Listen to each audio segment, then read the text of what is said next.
What's going on, everybody? You're listening to the Point2Point NHL Recap Show, Season 2, Episode 37. I'm Pascal Pryor, joined by Mark Havilah. Mark, before we get into it, how are you doing, man? I know you had some time off. How are you enjoying that?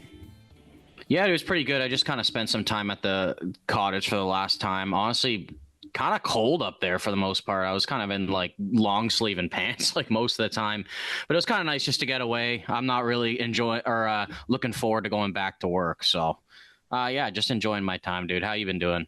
I've been doing good as well, dude. I know as you said, the weather's cold, dude. It's cooling down pretty quick here, man. Like, I know when I've been going into work, it's been kind of weather's nice. It's not too hot, but it's at a good temperature. But then if I'm leaving work at like 1 o'clock, I was closing the other night. And I left work at like 1 o'clock, and I went out, got outside of the building, and as soon as I stepped out the building, I was like, "Fuck, man, it's actually cold."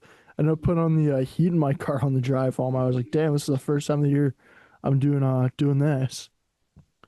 I got a question here for you though before we get into all this. You texted me the other day saying you were golfing with a CFL player.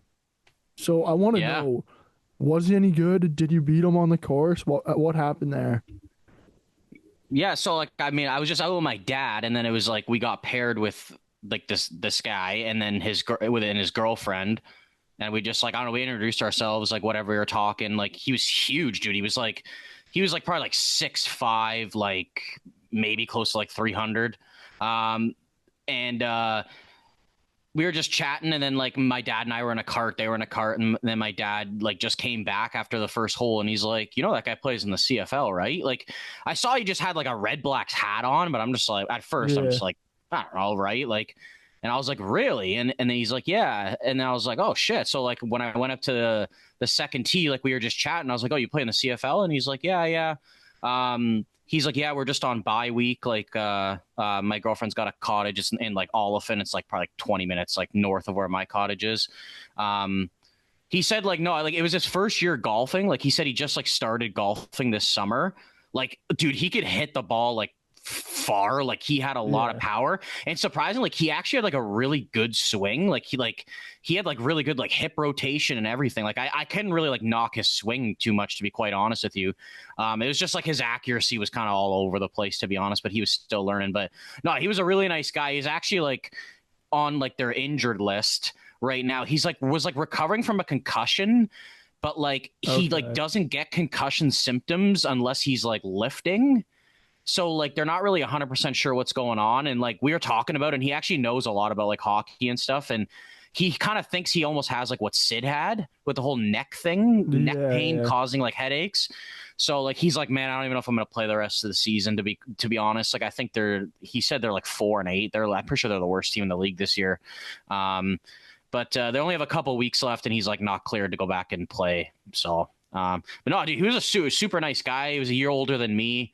I actually played hockey in midget with the kicker of the Hamilton Tiger Cats right now, Okay. Mark Leggio. Yeah, he was like so into football when we were playing together. Like he was going to like I don't know if you heard of like it's called Bill Crothers Secondary School. It's like a sports school in like Woodbridge. Like they have a lot of like, specialties for sports. They play against like even their hockey team will play against like some like sports school hockey teams, you know what I mean? But like Yeah. he missed a couple games, man, to like for football games. So like we knew he was pretty serious, and he got a scholarship to Western. He was kicking for Western for 5 years, and then he got drafted by the Blue Bombers. He was there for a couple of years, and then he was like more of a backup on Winnipeg until the last year, and then they traded him to the Ticats, and now he's like their starting kicker. Yeah, that's So pretty. he actually knew him too because this guy I golfed with played at Guelph. So he was like, I literally played against him, like basically my like most of like my like pro career, and like you know what I mean, even before that. Yeah. So Yeah. No, yeah, dude, super cool dude, man. Like you never would have like thought he was like any sort of like pro athlete kind of thing, like until like you kind of started talking about it. when you texted me, you were playing with a CFL player, or the first thing that popped in my head was just this guy driving the ball 300 yards down the fairway. Well, dude, there was a couple times where he literally like cranked it, and like there's one hole in the course where it's like literally dog leg right, and it's Yeah. like if you want to like keep it in play on a drive without like curving, it's like 210. So like I just had like a 4 out, Like I have a 4 wood, and I usually just like I can hit it like probably about 200 if I can, like at most. So like he came out with his driver and he was talking to me, and I'm like, dude, if you get a hold of that thing, like you're gonna be putting it like way into the woods. Like I would not be using your driver. And he's like, okay, good point. And then he like went back and got like a 5-iron or something. It was Smash so it down. funny. I'm like, dude, I'm like, you are just gonna like nail the freaking trees like right off the bat if you get a hold of that thing. Just nail some guy in his patio out for his Sunday morning coffee. Or sorry about that, sir. Let's get right into today's episode, though. We're going to be doing another deep dives episode. First team we have, Mark, it's your Montreal Canadiens. You got the hat on, you're all ready to go for them. They took a pretty big step in their rebuild last season and made the playoffs. And over this offseason, they added even more young talent to their team. Let's start off by looking at their trades. Of course, they go out and they get Noah Dobson from the New York Islanders, and they also get Zach Bolduc from the St. Louis Blues. Mark, how do you feel about those two trades and what Montreal did there? Yeah, I mean, I think for kind of building off of what this team did last year, I think they are pretty solid moves. Like, I'm not going to sit here today and say like the Noah Dobson deal is like a snag and like we won that trade. Honestly, I think it's more of a trade where time will tell like what those two prospects really turn out to be compared to what Dobson can provide for Montreal. And Emil Heineman as well for the Islanders. I think he could be a nice depth piece, to be quite Yeah. honest. But I mean, I like the move in the fact that I thought that kind of two things that maybe are lacking in this rebuild, or like not lacking, but more like question marks about, where like it's like more like could Mayu or Reinbacher have been a top pair right hand defenseman, or would they be more secondary guys?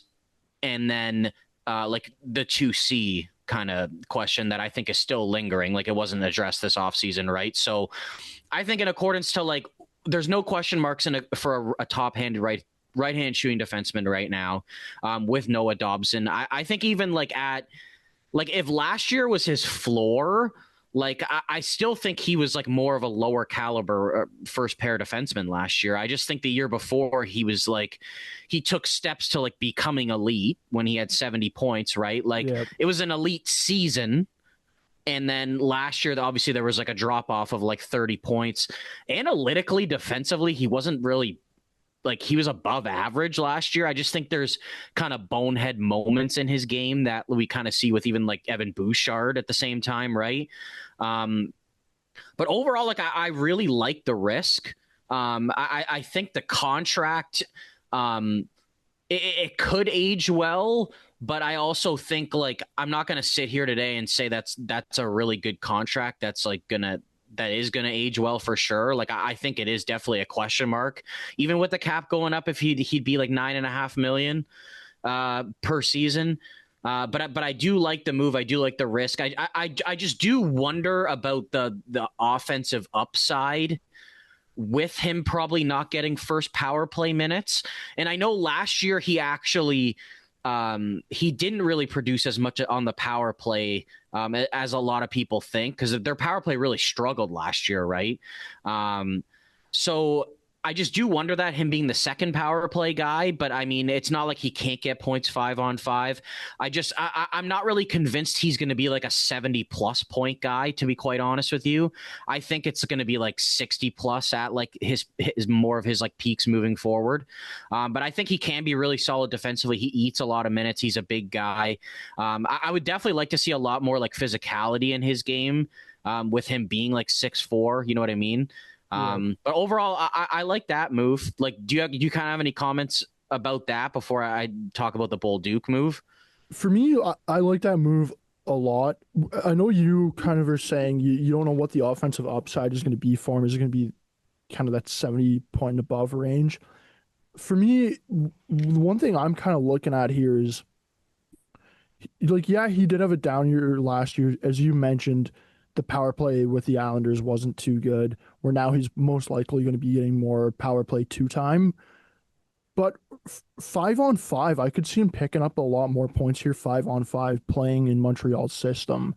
because Montreal is a lot more offensive 5-on-5 than the New York Islanders have ever been when Noah Dobson's been on that team. And then the other thing too is Noah Dobson's going to be on the ice with a lot more forwards that are more offensive minded compared to in New York, right? Like in New York, with when Dobson was there, his two most offensive players were probably Matthew Barzal and then Bo Horvat, right? Where now it's like you got Cole Caulfield, you got Nick Suzuki, you got Slavkovsky, you're gonna have Demidov, you got Patrick Laine there who can, he's very streaky, but he can put the puck in the back of the net, right? Like there's a lot of offensive skilled players here on Montreal, so I'm kind of interested to see how that plays out with Dobson because I agree. I think he's going to take a dip here with his power play production, but I could see a world where his 5-on-5 production takes a bigger step up compared to what it was with the Islanders.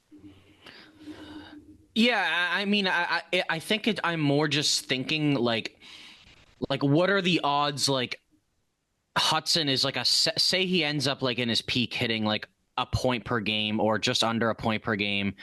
Like, what are the odds like you're going to get that plus like Dobson getting 65 points? Like, you just don't really see that happening a lot with two defensemen on the same team.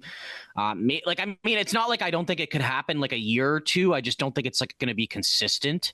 And I feel like that could be okay too, right? Though, right? Because Dobson, like, he's bringing in experience to the team too, right? Like, it's not like this is his first or second year in the league. Like, he's been in the league for like 4 or 5 years already. So, like, I like the move in accordance to the age factor. Going on like to the Zach Bolduc move. It's kind of crazy because I feel like even though Noah Dobson's a much better player than Zach Bolduc in his rookie season, like I'm almost more excited for this Bolduc move. Like it's weird, man. Like I think I'm kind of surprised that St. Louis made this trade, to be quite honest, straight 1-for-1. I think there's still a lot of question marks with Logan Mailloux. And I think they are probably going to put him in the NHL this year. And I'm not really convinced it's the right move.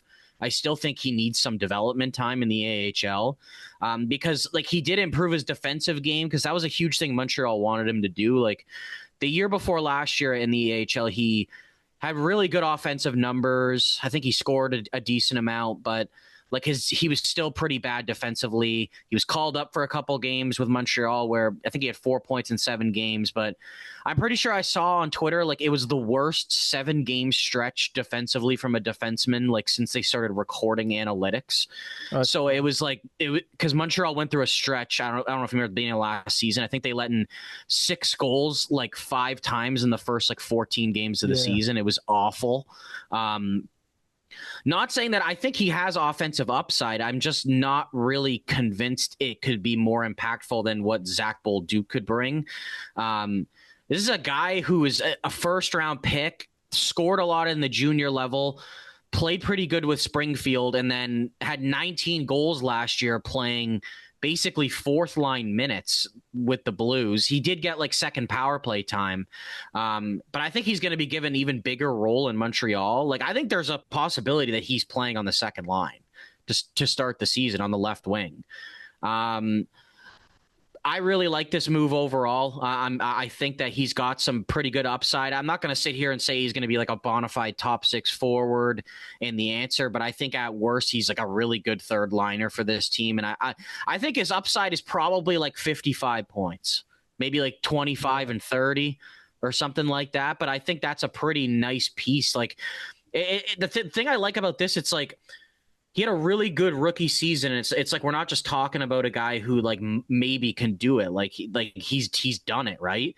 Like he scored 19 goals already in his rookie season. So I like this move a lot, dude. I think it could be like a sneaky good ad. Yeah, I agree with you for sure on this. I like the move a lot, and as you said, him potentially playing up on the second line. I'd love to see him playing up in the top 6 and give him those minutes and give him those opportunities. Because he's a guy for the Montreal Canadiens where he's going to be in their long-term plan right now, where it's like a guy like Patrick Laine, like this is a prove year for Laine, right? Like it's a contract year. He has to prove to Montreal maybe if he wants to stay a Canadian. Same with Kirby Dach, right? Like he's had a lot of injury issues early on in his career here, it's a prove it year for him as well. Like he has to prove that he deserves to be in Montreal's long-term plan. So I think Bolduc's going to get plenty of opportunity playing up in the lineup and on the second power play unit for them. Looking at the rest of the lineup, Mark, honestly, I'm liking Montreal's lineup a fair bit right now for going into next season. Yeah, they do have a bit of a hole there at 2C. How are you feeling about their lineup though? Yeah, like I mean, if we're looking in comparison to last season, like it's definitely an improvement, basically at every position, minus like goaltending just staying the same. Um, the one thing I just wonder about us is like we were bad defensively last year. Like we did get it. Like I will say, like it was luck that we got into the playoffs. Like Yeah, I think if we played the same way five more times, like we might not make the playoffs, all five of them. Like I think that Sam Montembeault carried us a lot more than people think. And I wouldn't kind of ask him to repeat the season he just had. I think it would be a lot for him to ask. I think he played 62 games. His save percentage was just over 900, but man, I think if he had better defense behind him, I think that would have been a lot higher than 910. And I think honestly, it was more of a question mark with the whole Canada thing. Like, I know he's probably even not going to play, even if he makes it again. But I think there was a lot of question marks about it. Like, going into Four Nations, but I think they saw that he kind of continued playing really well, and it's a reason why he is asked back. You know what I mean? And it was kind of like, yeah. why change it? Like, I honestly think he deserves to be at the orientation this summer. Like, maybe he won't deserve to be on the team. It's obviously going to depend on how his season starts, but I thought he deserved to be at the orientation again. I'm surprised they only did bring three goalies. Like, I probably would have asked like I guess if they don't want to do Logan Thompson, it's like Kemper or like Blackwood or something. You know what I mean? Um, but overall, I think that we're going to be a really fun team to watch, to be quite honest with you. I think there's going to be a lot of offense, but it's like the whole defensive side of the game is still a question mark to me. We do lack kind of experience. Like, it's like you lose David Savard, but you're bringing in like a younger guy. I know he's obviously like a lot better. But I'm really curious to see how we do commit to defense. The one thing I'm kind of wondering about too is like our penalty kill. Like, we did lose Dvorak and Yoel Armia, who were big parts of our penalty kill. I know we still got like Jake Evans and Suzuki. Josh Anderson can play the penalty kill as well, but I'm kind of curious to see like that transition, how that ends up working out for us, because our penalty kill was decent for the most part. But I think we're going to probably score a lot of goals. It's just going to be a question of like, can we keep them out of our net as well? Because I think we do kind of have more depth now at this point. Like, dude, even like Gallagher had 20 goals last year. Like, Yeah. you know what I mean? Like, it's not even just about like the young guys and like, you know what I mean? Like, I'm kind of curious to see how and like how much they're going to utilize like Joe Veleno and like even like the whole center situation in general. Like Doc, to be honest, at times has looked better on the wing, but like we lack center depth that like we kind of like need him to be a center, right? Like Evans is always going to be a center. Newhook is like 50-50, like with the wing. So it's like, I really wonder how they're going to kind of go about the lines in that aspect. I think that we're probably going to end up like finishing where we did last year and like more of like a second wild card spot. I think the Atlantic is just like so good still that like we're probably not up there yet with some of those teams. Do you kind of agree? Do you think we might be better than that? Because like I know you're really high on our team in general, but I still think there's still like a lack of experience aspect, and I just don't think people understand how bad defensively we were at points last year. And it's like, how much better are we going to be defensively? Like, I think there's still question marks in the development. Like, I don't think at all it's like a sure thing that we're going back to the playoffs. Like, I don't think that at all. See, I would be pretty shocked if you guys miss the playoffs. When I look at your team, I agree with you. I think defensively it's going to be a bit of a question mark going into the season. The one thing that I'm kind of looking at is you guys have a lot of guys that have 1 or 2 years left on your deals, and we all know that Kent Hughes isn't afraid to make a trade, right? So I'm kind of looking at this and it's like, will we maybe cook something up here, make a trade, maybe try to bring in a more defensive minded defenseman here, like right? Like you guys got Mike Matheson. I could see him maybe getting moved out at some point potentially if there's a pretty defensive minded defenseman there that you guys can go out and get, right? What you said though about the it's going to be a fun team to watch, like I agree with that. I think you guys are going to be a fun team to watch. I think you guys are going to be more offensive minded, but I don't think the roster we're looking at right now is going to be the roster like 20 games into the season. I think there's going to be still maybe a bit of movement here, right? Like I could see you guys maybe trying to add a centerman to get a bit more centerman depth or somebody that can play higher up in the lineup as a 2C center. I could also see you guys maybe trying to bring in a more experienced defenseman that's a bit more defensive minded, right? Like when you look at Arbor Xhekaj, I like him. I think there's some upside there, but he's a guy that if you're Montreal, you can move him out and bring somebody in, right? Like that's somebody that's expendable. So that's kind of what I'm looking at. See, I don't know if I agree because I think right now, like Xhekaj is like the only thing we have in accordance to like you look at our defense and you're like, you might almost think twice about like Scared going in the corner. Yeah. You know what I mean? Like I think if anything that like that's something we're lacking. Like I don't know if I'd want to subtract that from the team. Like Struble is like he's very built. He's a strong guy. He's physical at times, but it's like it's not really consistent enough where it's like I really think I'm thinking twice, like go in the corner with him. And also the thing as well is Struble and Xhekaj are usually not in the lineup at the same time. To be quite honest with you. So like, I don't really know if I agree with the whole Xhekaj thing, like moving out for physicality, because that makes us even less physical, like in the playoffs. Like, you know what I mean? Like, I almost think he's like right now, like the perfect number 6D for us, because it's like, if we're playing a physical team, it's like he's a guy that will step up and like even fight like when he needs to, right? Like we kind of lack that on our team. Like even like up front, like we don't have a lot of guys that will do that, right? So I just don't really think I agree with getting rid of that. Like I'd be way more interested in moving Struble, to be quite honest, than Xhekaj. But I know he doesn't have as much value, but it's like I don't think it's worth giving up the value in this case. For me, the Xhekaj thing, I would like if I was Montreal, I would only do it if you're able to get a similar type of player as him, but that's maybe a bit more experienced and a bit more ready to play every night. Like I wouldn't. Don't get me wrong. I wouldn't move Xhekaj for like more of like the Baron for Carrier trade kind of thing. Something like that last year.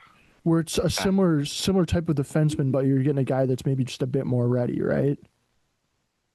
I mean, yeah, I guess it would really just depend who it is and kind of like their contract situation. But I mean, like if it's for that, like, I mean, I'd be open to it. I wouldn't want to subtract him to like go and try and get like a 2C or something. I'm just like, I don't know. Like that doesn't really. For that, like, there's no way I would do that.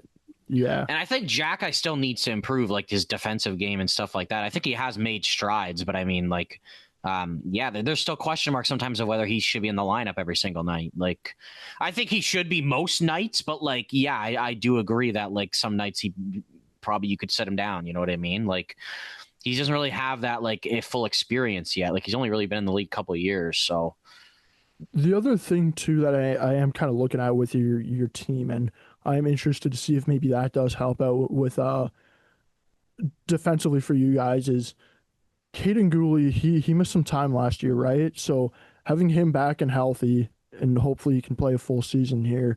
Like, how much is that gonna help you guys out this season? Because I think Caden Gooley might, like, his two-way game might be the best on your team defensively. Don't get me wrong, like Noah Dobson, Lane Hudson, I think they're better than Gooley, but I think Gooley overall, like two-way and being able to shut things down his own end might be a bit better than Lane Hudson and Noah Dobson. So getting him back for a full season and not having him out of the lineup, I think that could help you guys out a fair bit this year.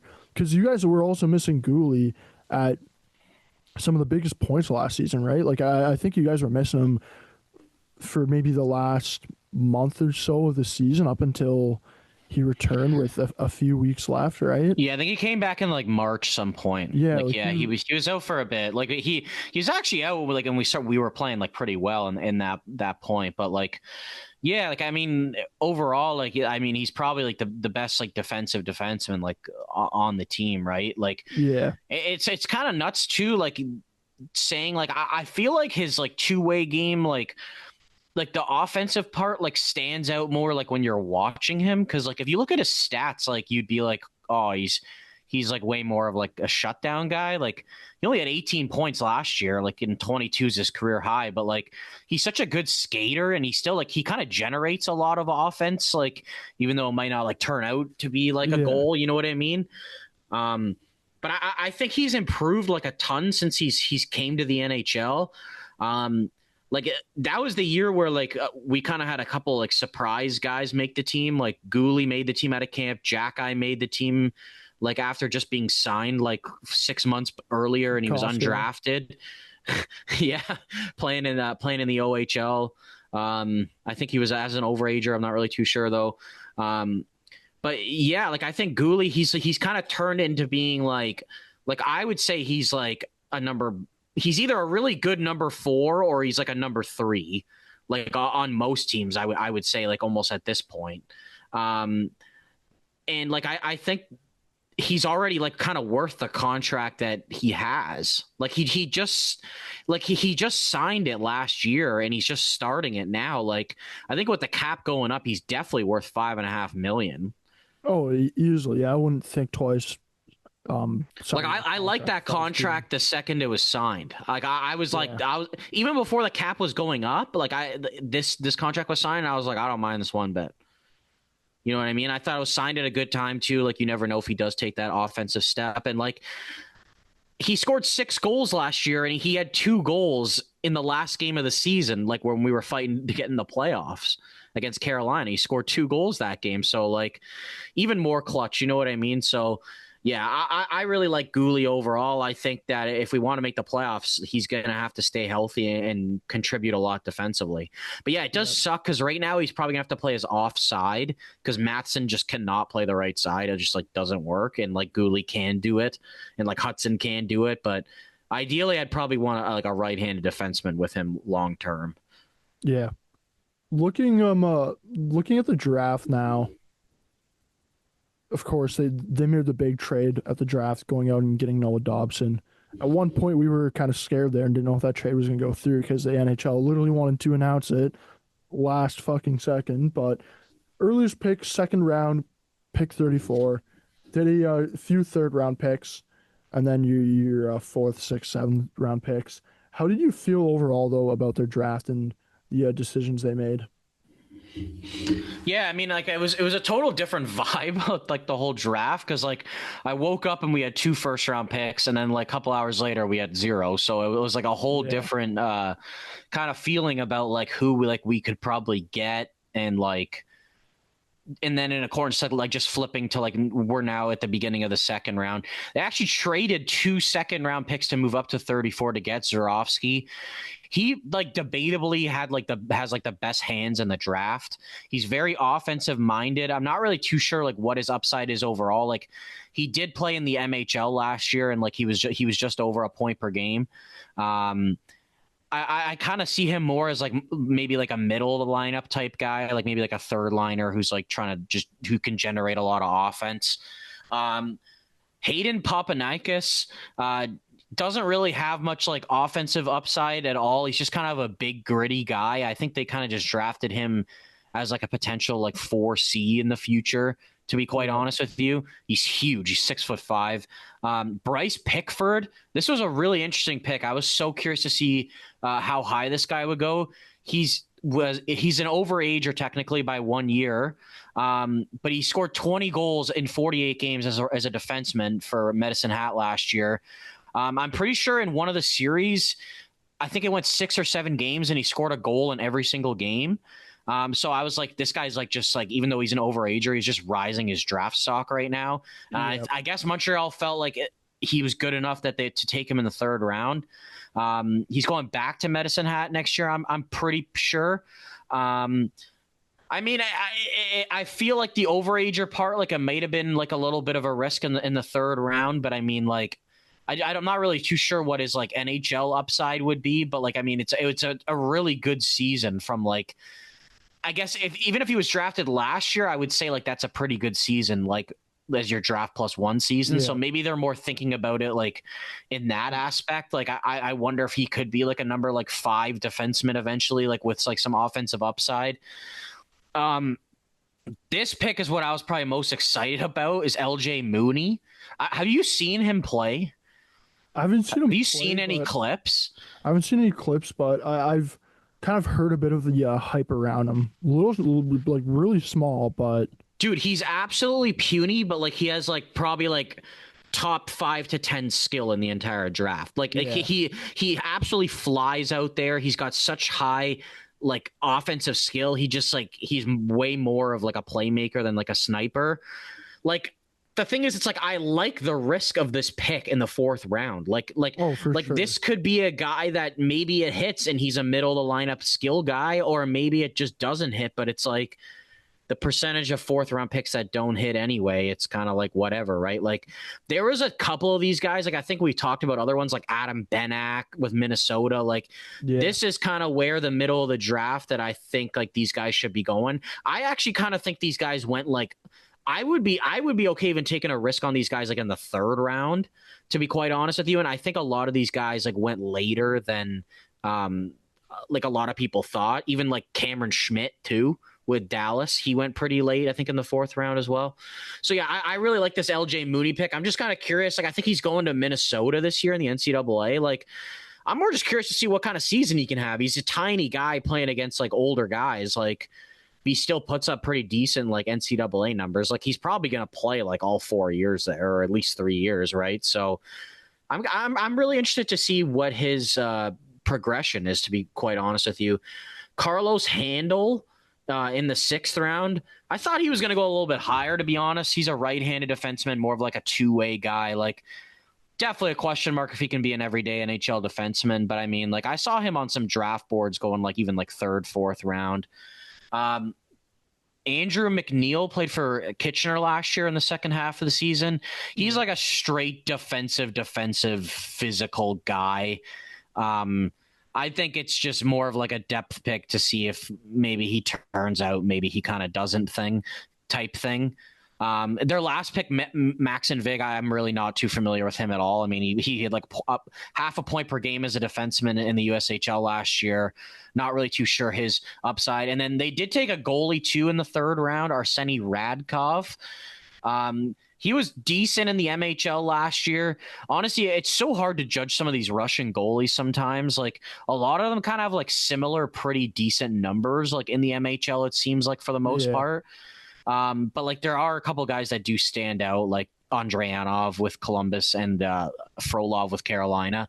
I'm goalies. It's like a lot of the time it's like it's a question mark unless they really like stand out in their draft year. So I'm kind of curious to see like what he can be. He's actually he signed with Blainville Armada in the Q, so he's playing for them this year. They're actually going to be really good. They got Justin Carbonneau and this draft pick. You'll start hearing about him, Xavier Villeneuve.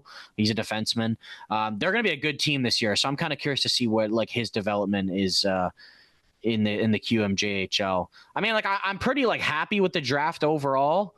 Like I wouldn't say like we killed it or like anything like that, but I mean I think we made some pretty good like value picks for the most part, and I think the only one that I guess is going to be a question mark for value is going to be like the Bryce Pickford pick, just considering I don't really love taking overagers early because like I think a lot of teams don't do it, and like sometimes a team just stretches and does it, and I'm just like a lot of the times, like, it's not like overagers can't make impact. Like, I'm pretty sure, like, Andrew Mangiapane was drafted in his overage year, like Connor Garland. Like, there's a lot of guys that are drafted in their overage year that turn out to be good players. I'm not really convinced doing it, like, in the first couple rounds. At least in the first half of the draft, I'm not really, like, that keen on doing it.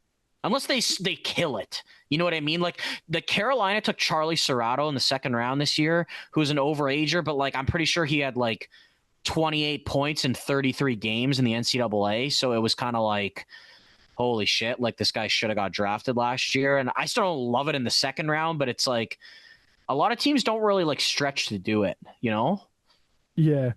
So looking at the draft, for me, I love that LJ Mooney pick, dude. I'm really curious to see what he can be, and as you mentioned, like what he can do in the NCAA next year, playing against bigger players, playing at that higher level. See if he can continue to do what he did with the U.S. NDP, or pardon me, in the U.S. Yeah, with the U.S. NDP. And then for me, I'm gonna count the Noah Dobson trade as part of your draft because you used draft picks, 2 draft picks in this year's draft for that. So when I'm looking at your draft, I like what you did, or the Montreal Canadiens did. I'm gonna give them an A grade for this year's draft, So are considering you considering like we would have Kayshawn Aitchison and Victor Eklund? Or are you not not so even much thinking in about that? not so much there. I'm considering what Montreal decided to do with their draft capital and change it into with a trade. I'm gonna consider it that way, right? So Okay. it's like instead of having those 2 first-round picks, you went out and got Noah Dobson. Yeah, I think if you're talking about in that aspect, like I think I'll go with like an A minus. I think like Yeah, there's still some risk with the trade. Like I mean, I still think like I think Victor Eklund's going to be a really good NHL player. To be quite honest with you, I'm not too convinced the Kayshawn Aitchison was the right pick though. With that second first, but saying that you never really know what Dobson will end up being. It's definitely an improvement. Overall, if we didn't consider it, I was going to go B plus. But if you're considering Dobson and how much it makes our team better right now, I'll go with an A minus. yeah. And then for their overall offseason grade, what are you gonna give them there? I think just because how much it improved our team and like even like I don't really consider Demidov as like an off-season ad, to be quite honest, just because he was Yeah, there at the end of last season. I think I'll go with an A minus, just because I think that like there's still a question mark about 2C that could have been addressed. It's not addressed yet. And then yeah, the whole Dobson thing. I mean, I've mentioned it a couple times already. And like one other thing about Montreal, like we talked about, like it could even happen before this is released. Like I'm pretty positive Carey Price's contract is going to be moved at some point to yeah, free up cap space for Montreal. Like they are technically like $5.9 million over the cap. What they would do basically if they didn't trade him is they would put him on LTIR. That's $10.5 million. That frees up about $4.5 million. They'd be like $4.5 million, like kind of under the max cap, and that's how much cap space they would have. But ideally, this season, I think how it works is like if you use LTIR, like it frees up cap room instantly, kind of thing, right? But if you don't use LTIR, you generally accumulate cap yeah, space throughout the season. It's based on like a formula, right? So that's why, like a team like Tampa Bay last season, they didn't use LTIR. They start the season, they're pretty close to the cap. By the trade deadline, they have like $7 million in cap space. They're able to go get like Bjorkstrand, Yanni Gord, right? So I think Montreal kind of wants to take that approach this season of like being able to accumulate cap space throughout the season. And Carey Price, the way his contract was structured, he was only owed $7.5 million the last season. He was just paid $5 million today on September 1st. He's only owed $2 million throughout the entire of the rest of the season.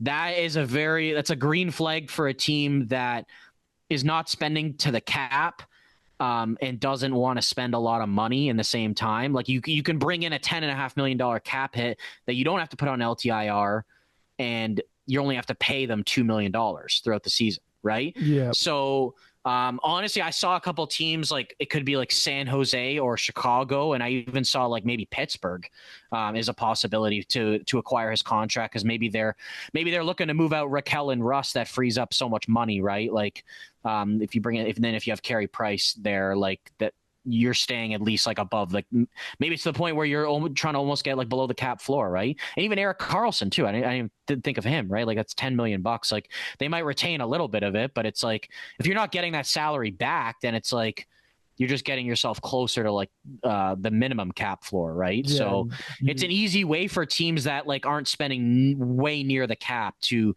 acquire a guy, not pay him a lot of money, and have this kind of big cap hit that keeps you over the cap floor, yeah, right? And they're saying that like Montreal is like probably not going to have to pay like an asset to get rid of it, just because like teams look at it as like it's a premium to bring in a guy like that has that, right, that has like barely any salary owed but a big cap. So I don't know, we'll see what happens, because I'm not convinced that like they're gonna make a move like instantly like after they trade him. I think they're gonna like go into the season kind of like with this roster and like maybe kind of like start trying to fill holes from there potentially. Like maybe if we're maybe say we're really good after 30 games, like they might not be afraid to trade like our first round pick next year, like, you know what I mean, like, yeah. but like they're probably not really willing to do that right now. Yeah, for me, I'm gonna give them an A grade as well for their overall offseason. Considering what they did with bringing in Balduke, bringing in Dobson, I honestly love the Veleno bringing him in as well. Like having him play there on your fourth line, maybe can be another lineup. I think like that's some experience that you're bringing into a young team, right? So I do like that addition as well. And then I'm kind of curious to see maybe what some of these pending RFAs will get, if any of them get signed here before the start of the season. But I'm gonna give the Montreal Canadiens an A for what they've done so far. Okay. Let's take a look at another team that took a big step in their rebuild last season. It was the Columbus Blue Jackets. Unlike the Montreal Canadiens, they've been pretty quiet this off season and not made too many big moves. Mark, let's start off by looking at their draft. They had two first round picks in this year's draft. How do you feel about their draft? Yeah. I think I'm a little bit indifferent about it because, like picking like Andreanov at 20, the Russian goalie. I think there is a lot of risk with the pick. Yeah, And it's a huge commitment to the future.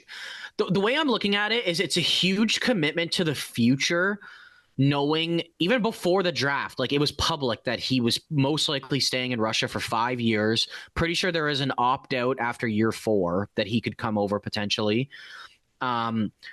Just knowing that like the team took strides last season and got better, and they could have used that pick in the trade. I understand that they were in the Noah Dobson sweepstakes and that pick was up for grabs in the trade. I'm pretty sure one of the offers I saw was Voronkov in the 20th overall pick for the Islanders to get Noah Dobson. I don't know if that's what would have been the trade, but I know that was an offer. So it's not like they didn't try to trade it, but I mean, I feel like they maybe could have used it to improve their team somewhere else. To be quite honest with you. And I feel like we'll get into it a bit with their offseason. I feel like I would have preferred them to go out and traded for a defenseman instead of giving Provorov that contract. I think Andreanov is a really good goalie prospect. Going into this draft, I had him around top 3 to 4. I think he's a very good goalie. Funny enough, I'm not convinced he's the best Russian goalie in this draft. I think Frolov, who Carolina took at 40s, like could be better in long term. It's just like, do you not just think like they could have just traded back and got him a bit? Like, yeah, even if they wanted to do first round, it's like, because maybe once you hit second round, teams like tomorrow, like the next day, I mean, are like, okay, he's available. Like, I don't care if I take him at like 36. You know what I mean? Like, even if you want to take him at like 28 or 27, you know what I mean? Like, I don't understand taking him at 20. I don't think any team would have been taking him right after that. But at the same time, if we go and look at some of their other picks, why I say I'm indifferent about this, like, I love Jackson Smith. Like, I was pumping his tires most of the season. He's a great skater. To me, he's huge. He's 6'4", 198. He's going to Penn State as well with Gavin McKenna. I think there's a lot of signs that he could improve his offensive game a lot. Funny enough, he scored 11 goals and he does not have a good shot whatsoever. The thing is, I'm more impressed with his defensive game and his skating than his offensive game. And he was still like 54 points in 68 games. You know what I mean? I think he's got like a top pairing. Honestly, I look at Jackson Smith, dude, and I think he could be a better version of Caden Gooley. Yeah, he's a very similar player there. I think if his offensive game improves, he could be, like even better than Caden Gooley, to be quite honest with you. I think this is a snag. I think he was a top 10 talent in this draft, but I think that since he's a left-handed shooting guy, I think it made him drop a bit. Malte Vass, I will say this is not a bad pick in the third round. Like, he's a pretty good defensive defenseman that I think there was a lot of defensive defensemen that went like kind of higher in the second round, like Carter Amico with Philly, that I think this guy could have went up there. Funny enough, Don Waddell came out and said these first 3 picks of the draft, Smith, Vass, and Andreyanov, Columbus had them all ranked in the top 14. Like overall? Yeah. That's pretty crazy. So it's crazy to think that they got Andreyanov later than they thought, and they also think that a guy they got at 76 is in the top 14. Honestly, like, I think Malte Vass could have been a top 50 pick. Like, in my opinion, I actually really like the pick, but I think to say that it would go in the top 14 is pretty nuts. I don't know their last 2 picks, like Raftheim and Loranger, too well, but I'm gonna be honest, I like this Owen Griffin pick a lot. I watched him play twice live in the playoffs with Oshawa, and he was a difference maker, dude. He had like 2 points a game in the first round against Brampton. He just kind of has like grindy 4C written all over it for me. I actually think that he will end up being like at least like get a shot in the NHL eventually. I love this pick in the 5th round for Columbus. So that's why I'm kind of like indifferent about their draft, is like, besides the goalie pick, I think their first 3 picks, like, they got like pretty good value. Like, I think Owen Griffin, I thought he was shooting himself up to like potentially even the 3rd round after the playoffs he had. Even nearly a point per game in the OHL this year. Yeah, and the thing was, like, his playoffs were way better than his regular season. Like, it wasn't even close. So I thought he was a guy that was at least skyrocketing up to the 3rd round, even though he is 5'10". But like, he's a really fast skater. Like, he's like was getting in the corners. Like, he was super noticeable in that series, like against Brampton. Yeah, for me, when I'm looking at this draft, dude, I completely agree with you. Like, I like how Columbus kind of did it outside of the Andronov pick. I think it's what you said. If you are that high on him, like, trade down even to the end of the 1st round, man. Like, even if they took him maybe 26, 28, around there, like, and they were to get a 3rd round pick back and you get another 3rd round pick, like, I think it improves the situation a fair bit. But to get him, as you said, at 20, when he's got 4 or 5 years left playing over in Russia, like, it's a pretty big gamble. It is a pretty big gamble, and it's going to be like, you're not going to see that come back until so far down the road. See, to be honest with you, like, I also say that because if they were like in a complete rebuild and like it was maybe going to take them 4 to 5 years to be competitive, and like, to be quite honest, I think he's going to end up being a guy that he's probably going to go from the KHL right to the NHL. Like, I think he probably will be ready in 4 to 5 years. Like, I wouldn't minded that pick as much, but also with Columbus, like there's no way they think they're 5 years away from making the playoffs. No. Like, you know what I mean? Like, they were that close even last year. So it's like, I just don't really understand the pick for like the team aspect in that sense too. Like, if it was like Pittsburgh making this pick, like, I still wouldn't like it at 20, but I'd hate it less. Yeah, oh, for sure. I completely agree with you. Because, like, for a team like Pittsburgh, it's like, if you see that return come back in 5 years, you're fine. If you're Columbus and you see that return come back in 5 years, it's like, who knows where Columbus is going to be in 5 years.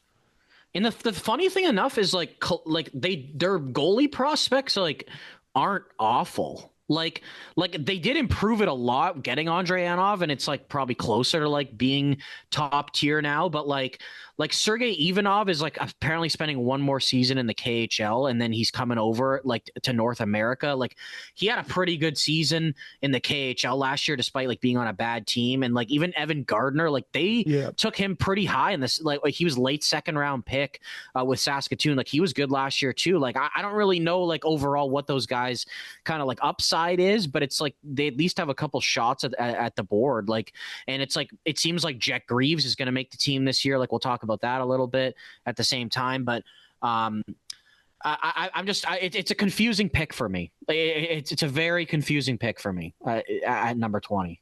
Yeah, I completely agree with you that. Before we move on and take a look at their lineup, Mark, I'm going to get your draft grade for Columbus.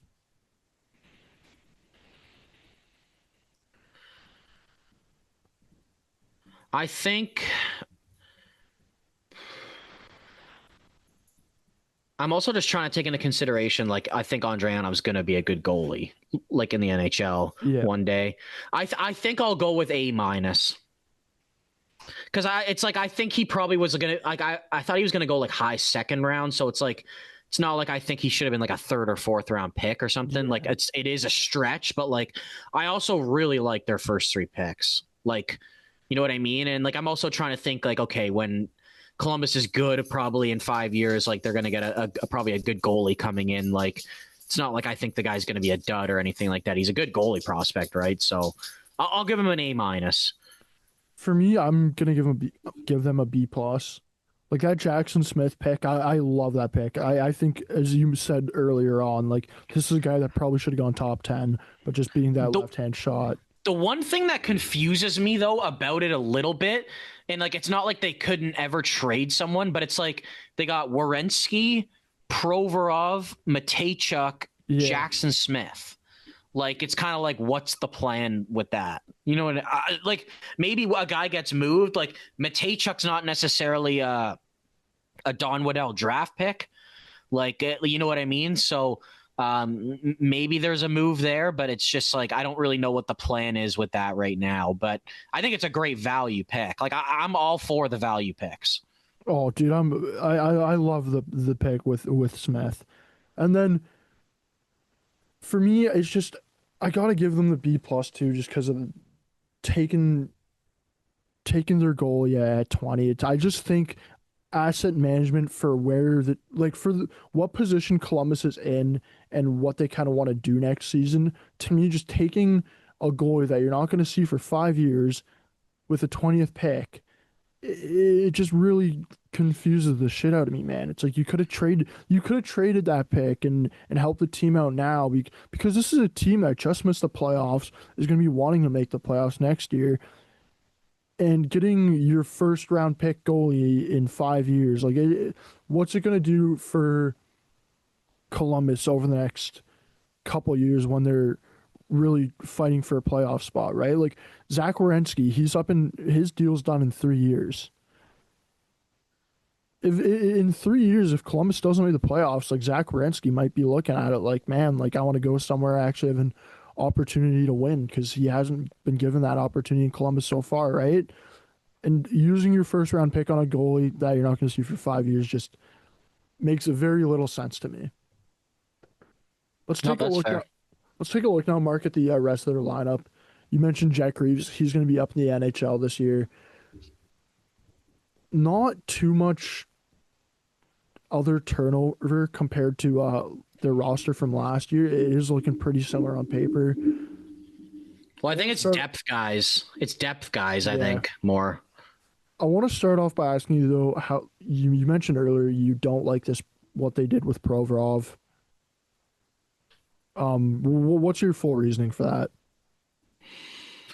Well, I think if you're looking at it, like he's kind of been a guy that like he was drafted high. Like I would say he was probably more productive and better like in his earlier years with Philly. He's kind of turned into more of like he plays like a two-way style. Like, and he is a really good skater, right? At the same time, but like.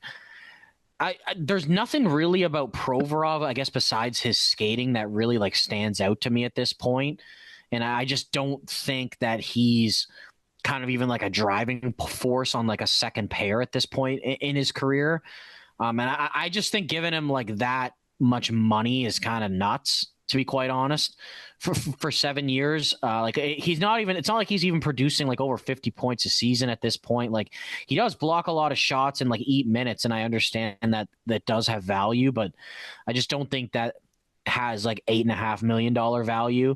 And it's also just kind of like the comparison with the whole contract thing was Gavrikov, and Gavrikov is a better defenseman who made $1.5 million less dollars on his current contract that was signed like basically the next day, right? So Yeah.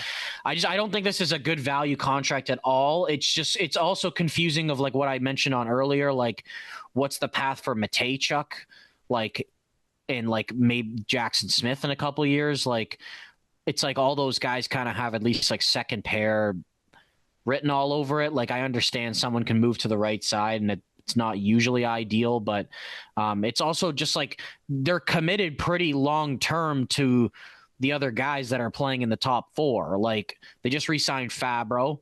Like I actually like that deal. I think he's kind of underrated. He was a good complementary piece for Werenski. That Severson whole trade and contract thing is just not working out in my opinion. And it's like you're committed to it like at least 4 years to the right side up in the top four. And so it's like, what's kind of the plan with the left side and the left-handed shooting defenseman, right? So I'm kind of under the impression Matejchuk's going to get moved. Like I'm not necessarily even saying like next season, but like I just don't really see a long-term plan for him there. So that's another reason why I don't really like the Provorov deal. I think they should just let him walk. Yeah, I'm all with you there on the Provorov thing. I know they have money to spend, but they spent it stupidly, in my opinion. It's too much money, and it really puts a hole now with not a hole, but it really clogs up that left hand side here for the future. Looking at their forward group, to be honest, dude, I'm really liking their forward group here on paper. Like you got a lot of guys on very good contracts here.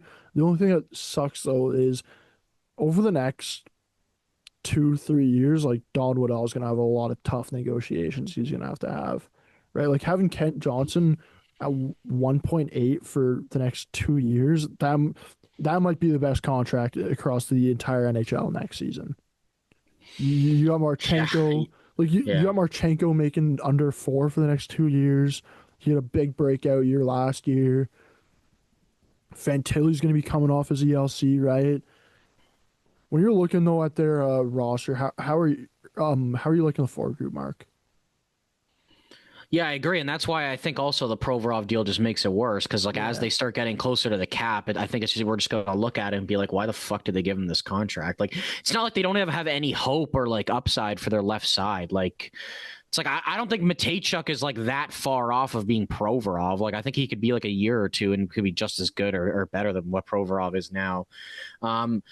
Overall, their forward group, like I will say I like it, but the one thing that like I will say is that a lot of them had career years last year. Yeah, it's just true. like are they going to continue the development or will some of them like regress or like, you know what I mean?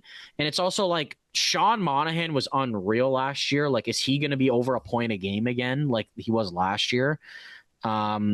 But the thing is, it's like I like them in accordance to they've got some really good young players.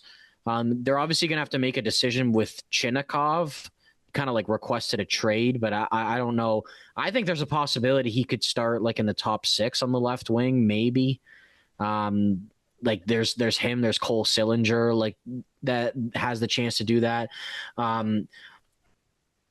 The one move I didn't really like this offseason for them, like I don't really love the Charlie Coyle trade. Yeah. I see. I don't mind it. Like I don't love it, but I don't hate it. I see kind of where their thought is there is that you're getting a third line centerman, which they were kind of in need of. And then yeah, but I wouldn't you say they were in need of it because Boone Jenner was injured? S- Partially, but I also don't know if Boone Jenner's I don't know if Boone Jenner's gonna be a guy that's gonna really be able to get you into the playoffs as a third line centerman, right? Like I would say like Charlie Coyle is an upgrade on Boone Jenner. True, but I also the other factor of this trade I don't like is taking on Miles Wood for 4 years. Yeah.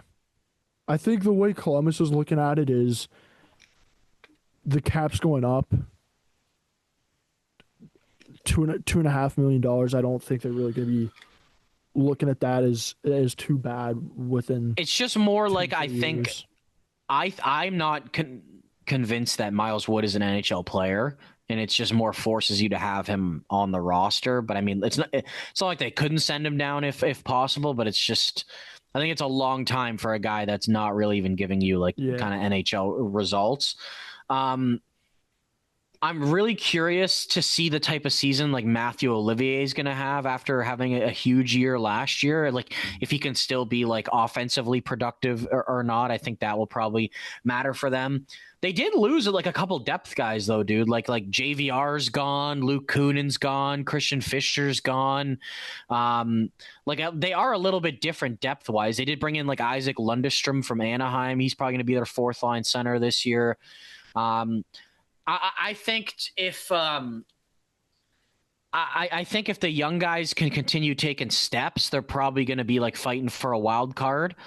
But I don't know. Like I'm not convinced like all of them are going to kind of have the same season that they did yeah, last year. I'm with Like you it's on like I that. think a couple of them will, and like I think Marchenko's turning into a player. Yeah, To be he's quite turning into honest with you. a star. I think. I love his And like game, man. Voronkov had a good year last year. Like he got a good deal, 4.1 by two. Like I like that deal for Columbus. Um, I don't necessarily like love their off season overall though. Like I will say, like I don't really know if they made moves that much to like impress me moving forward. Like after the type of season they had, I think they probably could have made like a bigger splash to get because are you convinced like they're better? Like I don't really know if they're better. Like I think like their defense is decent. Like there's still a huge question mark in net. I know Jet Greaves was great at the end of last year, but like you can't really be positive that that's going to continue like next year, right? Like in a bigger sample size. Like I don't necessarily love Elvis at this point of his career. Yeah, I think there's still huge question marks about this team. yeah, I'm with you on that. I don't necessarily think they did get better. I wouldn't say they got really worse, but I think they kind of just stayed stagnant.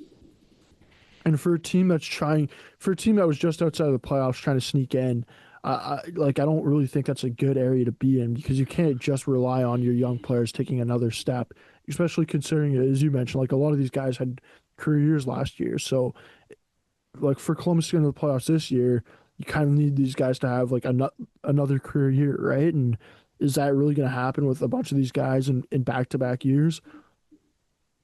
Personally, I think that's a bit unlikely. What would you give their offseason grade then, Mark? Hmm. Like just off season or with the draft? With the draft overall? Uh,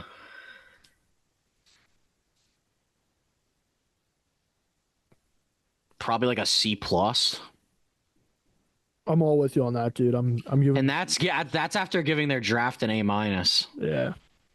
Yeah, it I don't really like they didn't really do anything to improve to make a splash that they're like really that much better. And I think that Provorov contract is stupid.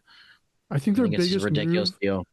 the biggest move they did that was actually some sort of maybe an improvement was just bringing in Charlie Coyle. But then, as you mentioned, there's kind of the Miles Wood aspect of that. So yeah, I'm C plus all the way for me. Let's move out and take a look at the St. Louis Blues. Early in this offseason, there were around a lot of trade rumors, right? Like you were hearing Jordan Kyrou might be on his way out the door. Um, so I want to start off, Mark, by talking about the one player that did get traded. It was Bolduc. We talked about it earlier with Montreal about how it played out for Montreal, but looking at this for St. Louis, how do you kind of feel about how they did in this trade? I think that he does probably have like a pretty good like he's got a pretty good opportunity to like make the roster. I will say like out of camp on the right side, probably playing on the third pair. Uh, I don't mind it in the sense of like they don't really have like a right-handed defensive prospect that really like stands out to me. Like they did draft Adam Juracek a year ago, but I don't think he's really made the strides that they've been hoping. And I don't know, or at least in the sense of like offensively compared to like a guy like Mayu. I think it's more of a guy they hope they can kind of groom for like a couple years, and he'll end up being in the top four and stuff. But like I will say like it does kind of make their team a bit worse right now. I think Bolduc down to Logan Mayu because like their offense didn't change a ton. Like they did get P.S. Suter and like Nick Bukestad coming in, but I mean they got a little bit older, right? But like they do have, we'll get into it a bit, like some younger forward prospects. So it's like I think the move's okay in that aspect.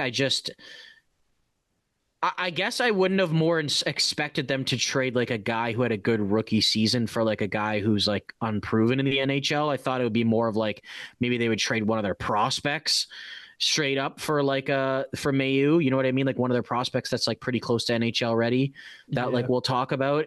But yeah, that's why I'm more just like high on it for Montreal. Like it's just like even bringing in the 1 year of experience where it's like he's proven compared to like Mayu. But I do think Mayu is going to be an NHL player, and like I think his potential is to be like probably like a good second pair defenseman who can like run the power play. But I'm not really too sure he's going to get there. But like he's got a great shot too, right? And like a lot of St. Louis's their D's kind of gotten a little bit younger over the past like year, right? Bringing in Broberg, Tyler Tucker's been kind of making more of like like more appearances in the NHL than the AHL recently, but it's like they're older, right? Like Falk's 33, Parayko's 32. Like they brought in Cam Fowler, which was a good move, but like he's 33. Like you know what I mean? And a lot of them aren't like high end offensive producers, so I think that they're just kind of trying to look to bring defenseman that can produce like offense from the back end with the Broberg move and then like this Mayu move. See, for me, I didn't mind the move too much for St. Louis's point of view because, like, I understand what you're saying that you would think they would be more likely to move on from one of these forward prospects compared to Bolduc, who kind of proved it at the NHL level last year. But for me, like, I'm looking at it like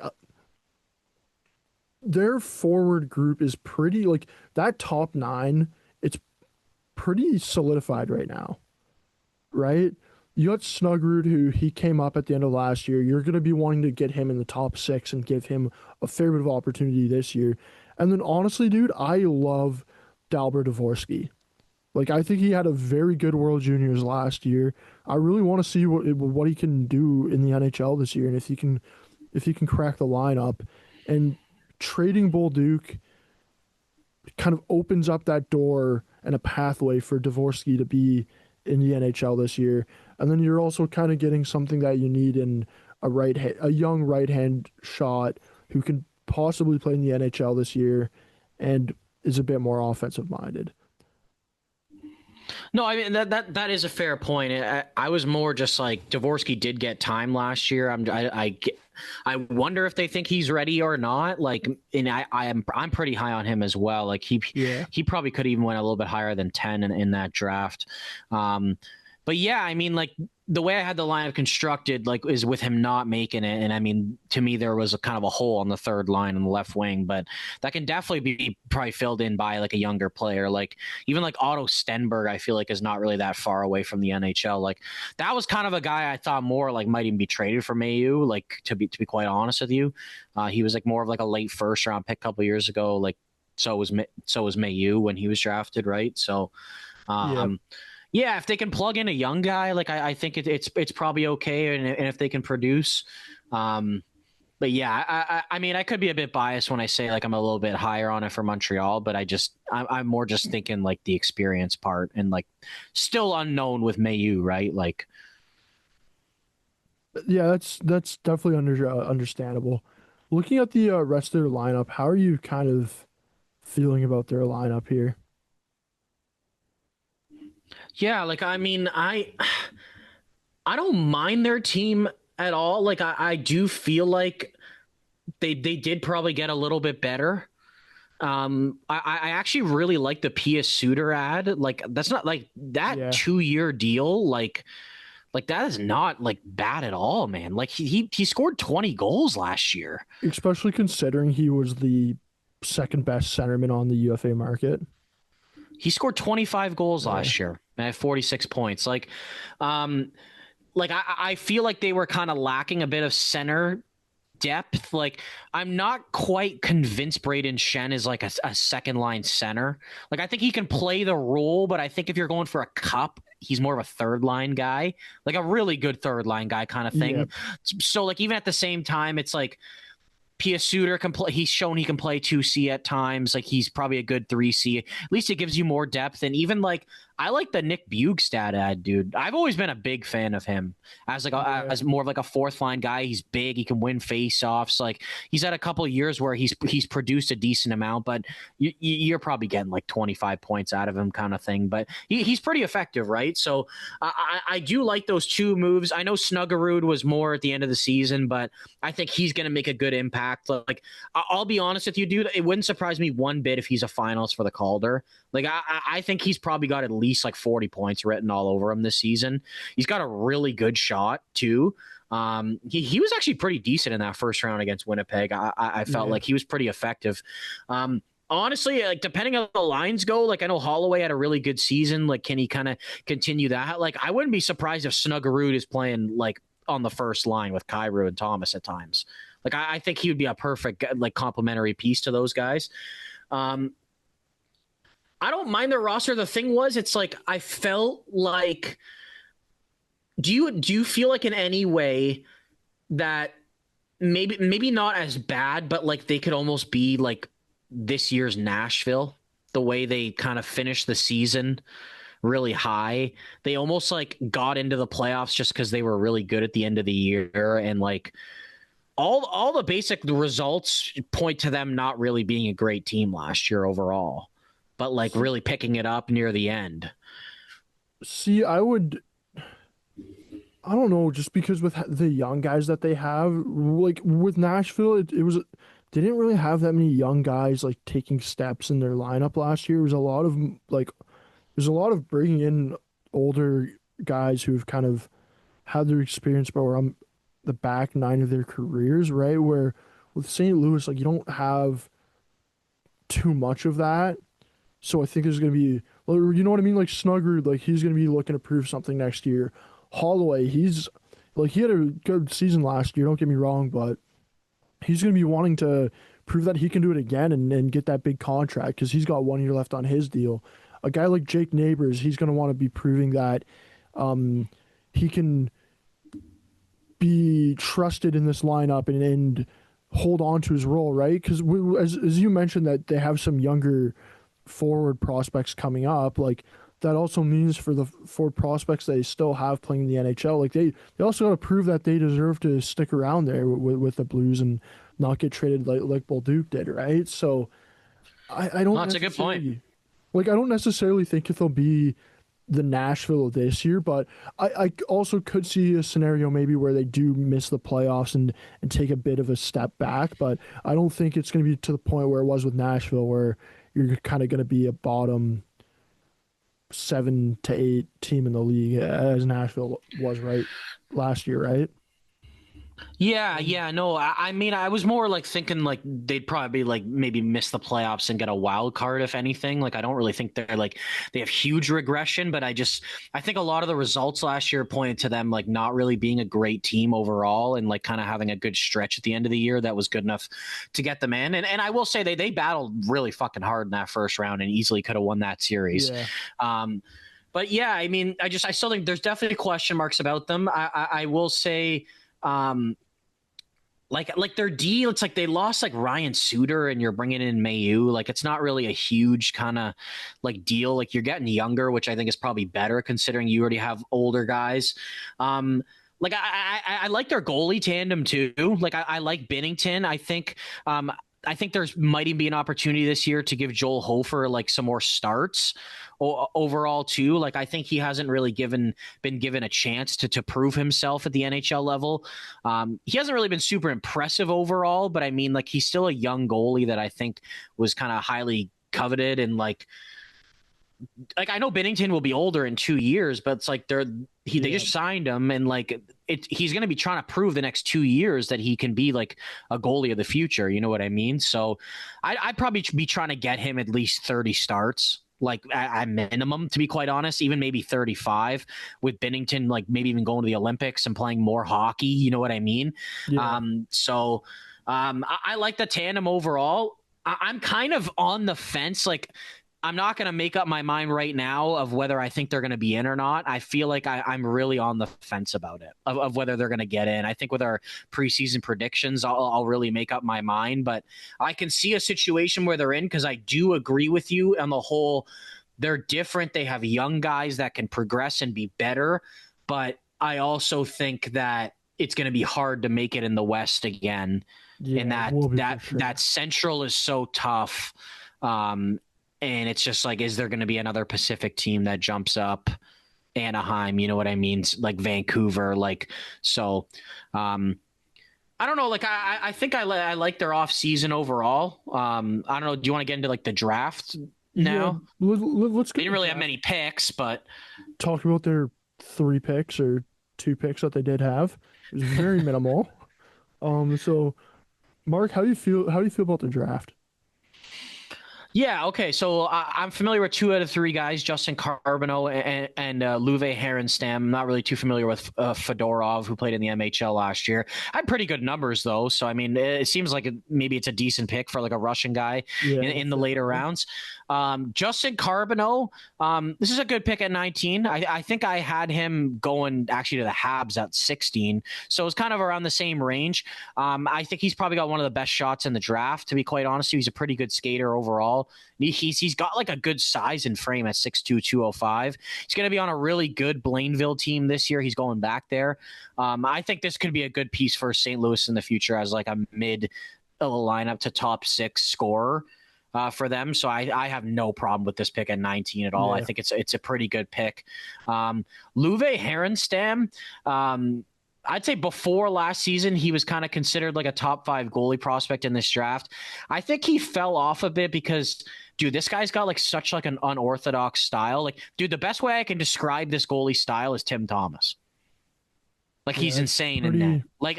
And it's very unusual for like a guy, like a goalie prospect, especially at that age. But like, he's good at stopping the puck, to be quite honest. So I actually like this pick in the 6th round. I was really surprised he dropped that low. I just think teams don't really trust the style that he plays to be successful in the future. But I think just his battle and compete makes it worth the pick. Like, I would have been okay taking him in like the 4th round, be quite honest with you. So I really like this pick overall. I like the Carbonneau pick. I know you're going to ask about a draft grade. Obviously, it's not really much to go off of, but considering the picks they had and kind of what they did with them, like I'll give them an A. Yeah, I think I'll give them an A as well.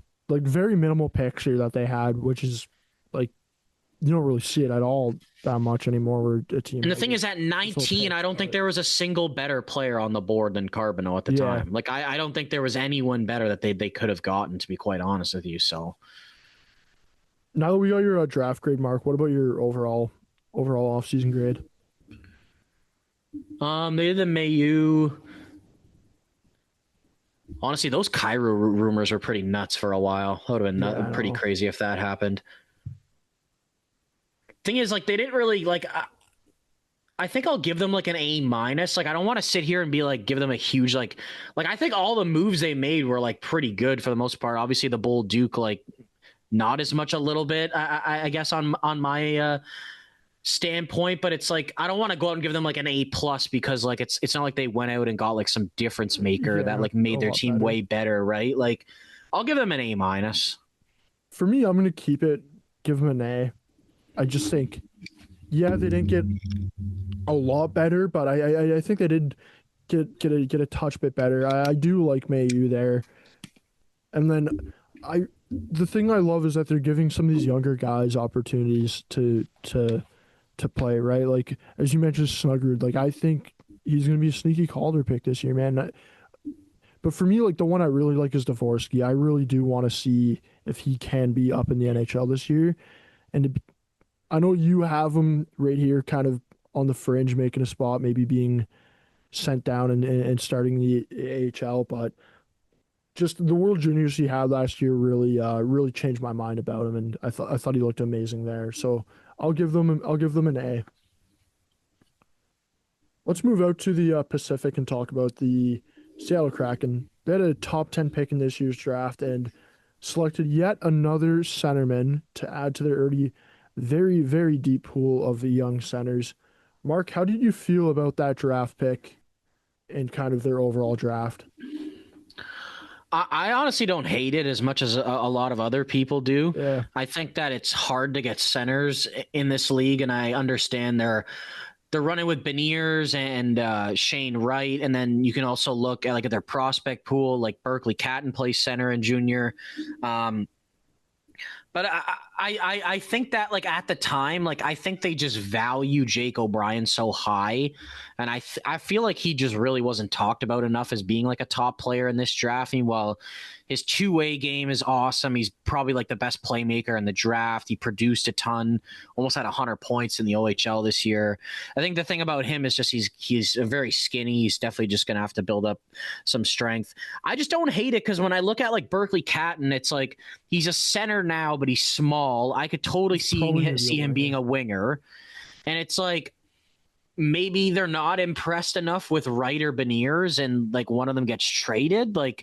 I don't know. I think they just looked at it as more of a value pick that maybe they had O'Brien in top 5. I don't know. I know some people for sure had him in the top 5 at points. So there was definitely some indifference on picks, as there always is with guys. But he's very talented. I think that I think even a team like Philly could have probably used him at where they did, and I love the Martin pick at the same time, but they kind of lack center depth at the same time.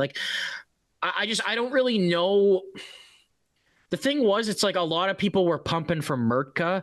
You know that I'm not as high on him, to be quite honest, but it's what other route could they have gone? I guess they could have gone a Victor Eklund or a Jackson Smith, maybe, but I don't know. I'm very high on Jake O'Brien. So it's I think he's going to be either a low end 1C or a high end 2C, to be quite honest. And I think he probably even has more potential than Shane Wright. Dude, I'm with you on this, man. I love the pick for Seattle. So far today, we've gone through a couple of these teams and we've been kind of about a couple of them, we've been saying, oh yeah, they lack a bit of a depth up the center of the ice, right? If you have too many centermen, that's never a bad thing. As you mentioned, Barkley Catton, he'll probably play the wing at the NHL level, right? You can move guys over to the wing. It's a lot easier to move a centerman to the wing than move a winger and have them play center. So having an abundance of centermen, it's going to be more of a strength for Seattle because either you're going to try to move some of them over the wing maybe at some point, or if not, you're going to trade them. And centermen typically are a lot more valuable than wingers, right? So I love the pick for Seattle. I agree with you. I don't know what else you really would have wanted them to do with the 8th overall pick. Merca, not that high on. I maybe if anything trade back, but I prefer O'Brien, and also it's they seem like they want to get better, even though I disagree with it. Maybe trade it for an impact player. I don't really know. I'm fine with it, dude. To be honest with you, I would have loved them to get a Martone or something if it was available.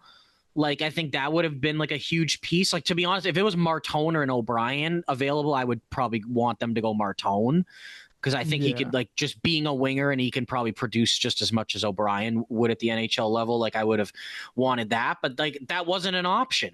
You know what I mean? So I really don't mind the pick at all, to be quite honest with you. I'm not knocking them for it. And to be honest with you, what makes it better is I'm high on their second pick, Blake Fiddler. Yeah. Like, he's a huge right-handed defenseman with the Edmonton Oil Kings, 6'5", 220.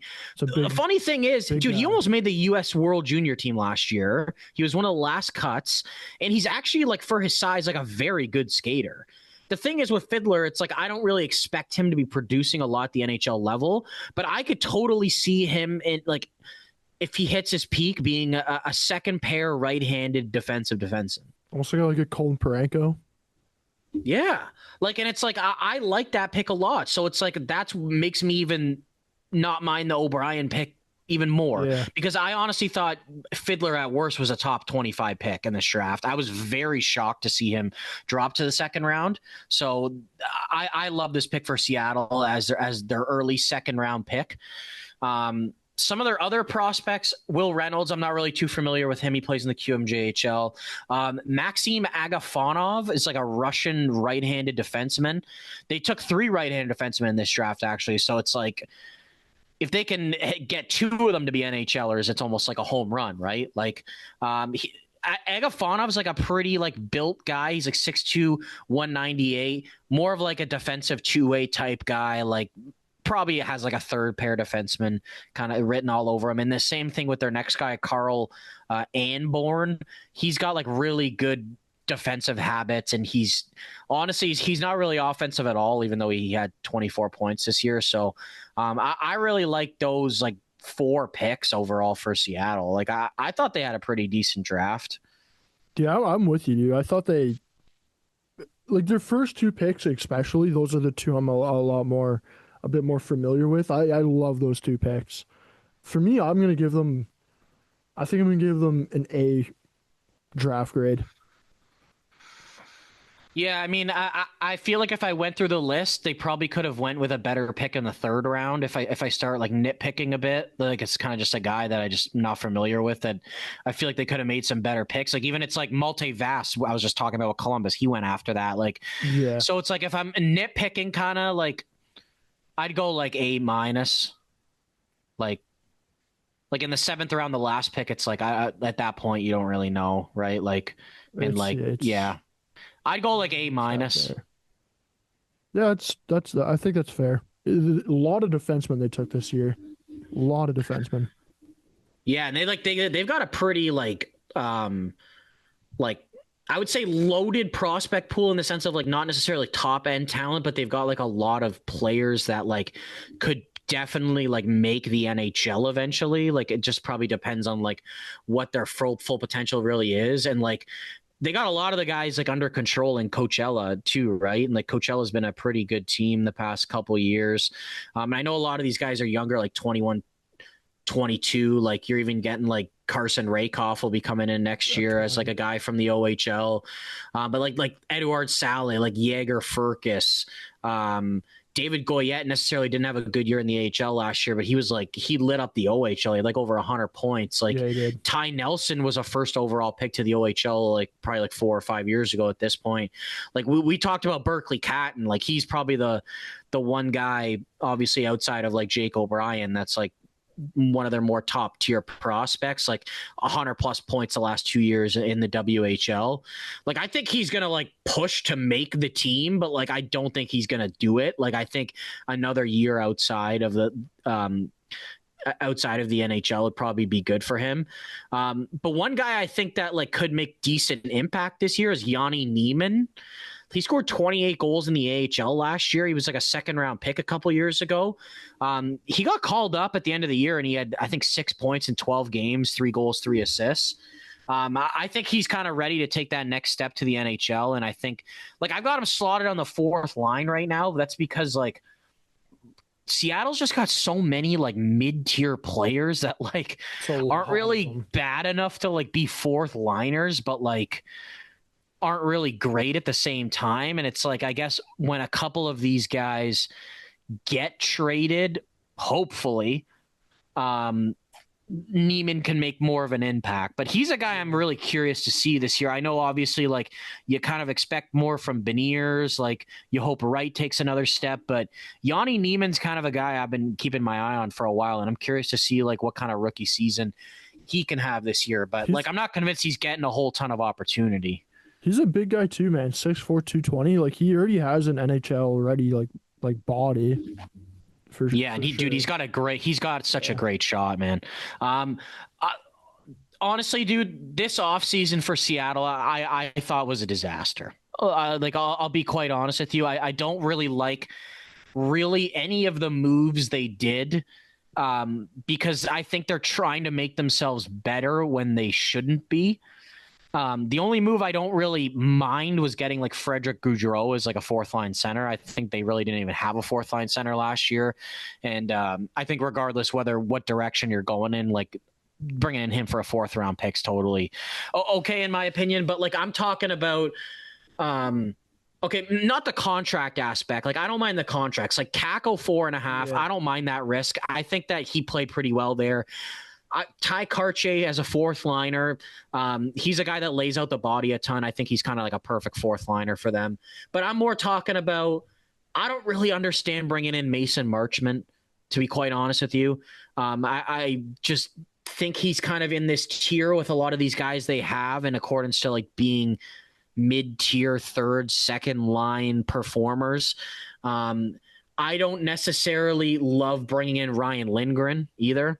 I think that's a dumb fucking contract for him. I think he's been hurt. I think he's been honestly bad the last couple of years. He was good for a while with Fox, but he's really fallen off. And look, injuries could play a huge part in that, but I'm more at the point where Ryan Lindgren's like a 5'6" defenseman the way he's been playing the last couple of years. I think this is way too much money in term for him. Also, at the same time, it's like on the left side, you have Dunn, you have Evans. You're now forcibly shifting probably Alexiak over to the right side as a left-handed defenseman. Does that mean they're trading Alexiak? It's like, I don't really know. Like they haven't really shown any signs of like making their team worse. Right. And also at the same time, it's like, I also look at it as, I don't know why they didn't buy out Philip Grubauer. I think he was terrible. So it makes no sense. I'm honestly to the point, dude, where I'm honestly convinced partway through the season that Matt Murray is going to be the backup. Yeah. Like I see a situation that if Grubauer doesn't figure it out, then he could be going down to the AHL again. Like it's not like he just had a bad season. Like he's been bad since he's been there, dude. Like it's been a trend for years. Like maybe he's rejuvenated this year because it's an Olympic year. Like I you know what I mean? Like I've seen crazier shit happen, but it's like I don't really think he should be on this roster, dude. Like I think that you just gave Joey Daccord a big contract, which he deserves. Yeah. And you're giving your goalies almost $11 million, and one of them has been playing at an AHL level for basically 3 seasons now. So I don't mind the contracts. They also re-signed Riker Evans 2 times 2. Like I think I think he could be a breakout player this year, to be quite honest with you, if he gets like second pairing minutes. But listen, I'm just under the opinion that they should be selling assets. Little blooper for the end of year highlights there. Fuck me. That they should be, as I'm kind of adjusting this here, sorry if it's making noise, they should be selling assets to be getting better. Like I put out a tweet a couple of days ago that the Kraken should be open to trading over the next couple of months Jared McCann, Vince Dunn, Jamie Alexiak, Jaden Schwartz, Jordan Eberle, Eli Tolvanen, and Mason Marchment. They all have 2 years or less on their contracts.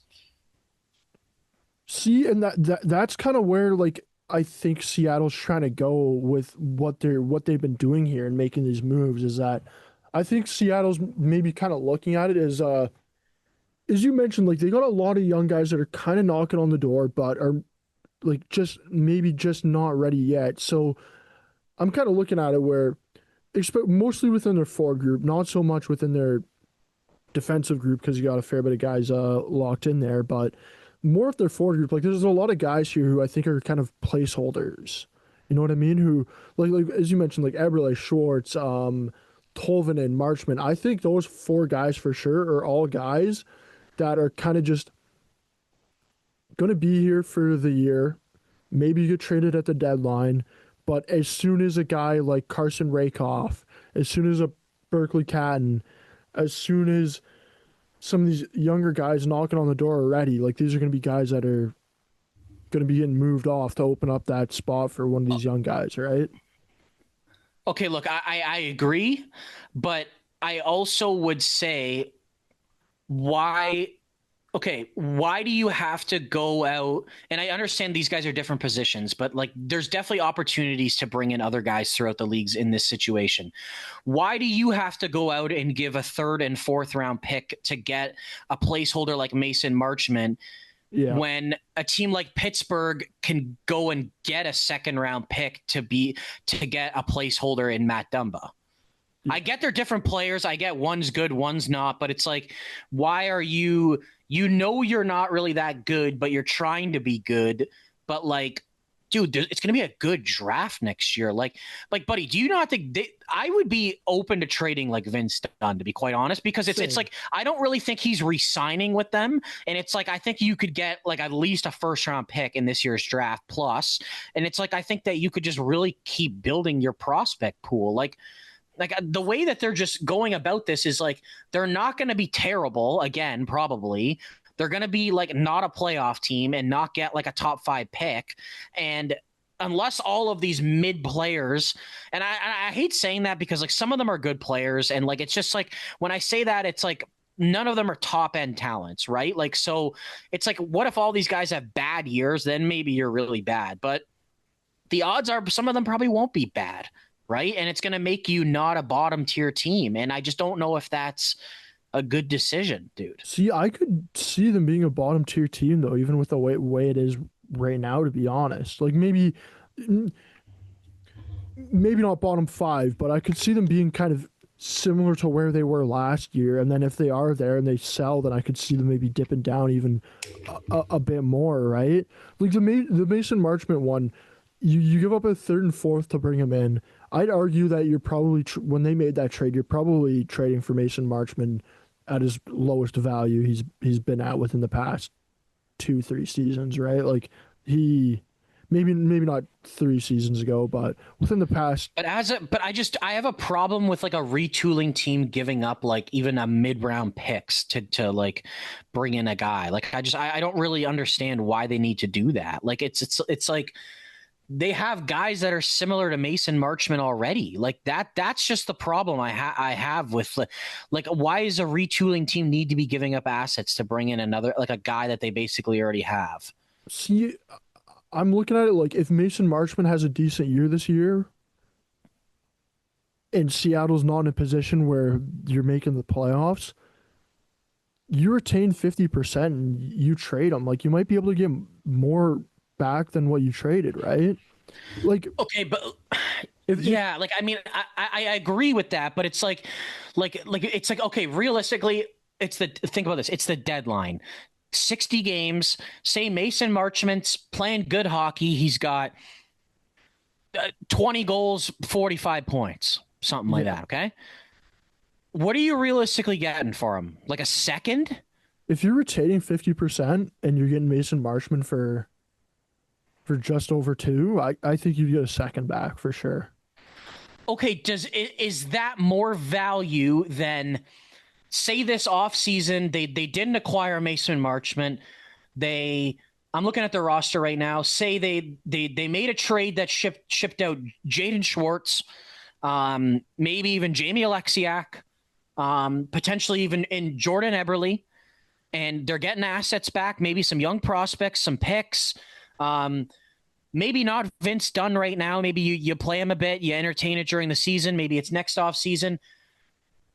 It's like, say there was placeholders coming in for these guys that maybe they just signed a 1-year deals. Like maybe they got a guy like Anthony Mantha or something, or like maybe a guy even not as good as him. Like we'd be talking about Seattle being probably a surefire bottom 7 team in the league that could be even worse and is getting a top maybe 5 pick in a good draft. I just think that is better value than bringing in a placeholder that you could potentially like upgrade a bit to get like a second. Like, and it's like, maybe you might even get a first for one of these guys or package them and get a first. Like, you're probably getting a late first, and then maybe you're drafting outside the top 10. I just think it would have been better for them to go into the season to get a little bit worse, like roster wise, with guys going into the last year of their deals. See, I think draft higher. See, I think where we're looking at this different is I think you're a bit higher on Seattle than I am, to be honest. Like, for me, I think Seattle already is, like, looking at, like, if I was to look at the Pacific, I would make a pretty strong argument that Seattle's a bottom 3 team in the Pacific right now. Okay, but one thing I will say is, like, I wouldn't say it's likely, but it's not out of the realm of possibility. What if they have a year like their second year? Yeah, which I think, and I think that second year has fucked up this whole process for them. I think them being good for that year was a disaster. Them making the playoffs ruin their franchise. So what if and I know it's different because of the age of the players. What if they're like Columbus? What if they're this year's Columbus? Like, that would be terrible for them, because then they wouldn't want to sell assets at the deadline either. They want to try and make the playoffs, and it would be terrible. These are the thought processes I'm going in. It's like, maybe they're worse than I think. Maybe that's what, maybe I'm not realizing that, but it's just like, I look at their roster and it's like, I see talent. It's just not top end talent at all. Like, their closest thing to a top end talent up front is Jared McCann, right? It's like, on defense, they probably have maybe two number, like, I'd say Montour's probably like a number 3, and Dunn. Yeah. I think Vince Dunn's a number 2 defenseman. He's a number 2 for sure. Right? And it's like, I don't mind Larson on the second pair. Evans is decent. Like, I would be okay with them, like, getting rid of Alexiak, entertaining what you could get for Vince Dunn. Like, I just think you could get such a good return, and it would give you another first and a good draft next year. And I'm just not convinced he's re-signing. Like, you know what I mean? I don't know his situation and everything, but it's like, the way it's gone in Seattle, I'm just not convinced he'd probably want to re-sign with them. Right? Like, so it's like, maybe you move on from him, give Riker Evans a bigger opportunity. Like, I don't know. I don't like the way they went about the offseason. Like, I'm okay with placeholders. I'm just, like, not keen on, like, giving up picks for them when you, like, could still be drafting. I want to ask you then, Mark, what do you give their overall offseason grade? A D+. A D+, that low. I don't like anything they really. Well, okay, if I consider the contracts a bit more, Kakko, Cartier, Evans. That Lindgren one was stupid, though. For me, that's C minus. Terrible. C minus. Okay. See, I was gonna give him a C. Yeah. I'll give them a C+. Honestly, I don't mind the Marchment one personally. Like, I don't mind it. I do see how there could be upside there, but I also do see how there could be a path to that. Would you say that they potentially had a bottom 5 offseason out of any team?